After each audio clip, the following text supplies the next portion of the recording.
Having learned many of those untold stories, I believe that my story has nothing special. It is not a unique story when you look around and try to understand what has happened on this island from 1960s to 1974. Thousands of people have been suffering from the effects of atrocities and violence that they themselves or their families have experienced. My two sisters, two brothers, and my mom were slaughtered in August 1974 in Maratha by Greek Cypriot Eogavida fanatics. I am sure my family didn't know who were their killers and why they wanted to kill them. And I know that I must extend my empathy for Petros Soupoulis' family, Liazi's family from Badikitra, and for many others who have shared the same faith with me and my family, with the only difference that the crime was committed by the Turkish Cypriot inhumane idiot fanatics.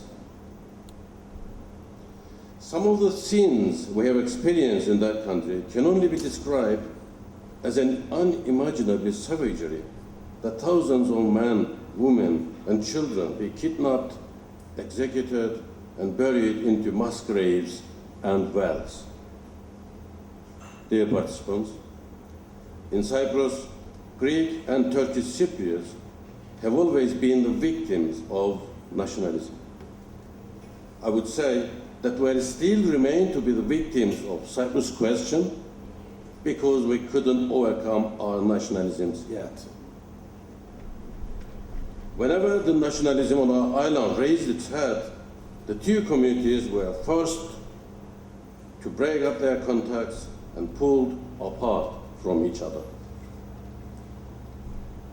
In 2006, we Greek and Turkish Cypriot, relatives of missing persons, victims of massacres, and other victims of the events of 50 years of intercommunal violence, decided to set up a common platform, a bicommunal platform of dialogue and action, to raise public awareness regarding the events surrounding this violence and work towards minimizing the exploitation of the common suffering to promote nationalism.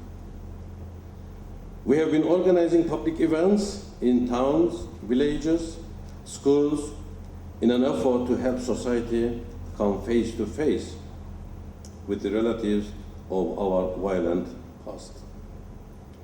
We shortly call ourselves Together We Can, because we have a very long name, Together We Can, and we are determined to stand together, to work for peace, for truth and reconciliation that we attribute great importance of setting up a Truth and Reconciliation Commission as a tool to facilitate the process of finding burial sites, investigating the truth, and establishing a common story about our past. Let me finish with the words from a Cypriot poet, Neşe Yaşın. My father says, love your homeland. My homeland is divided into two. Which part should I love? We should insist upon loving both parts by reuniting our divided country. Thank you for listening.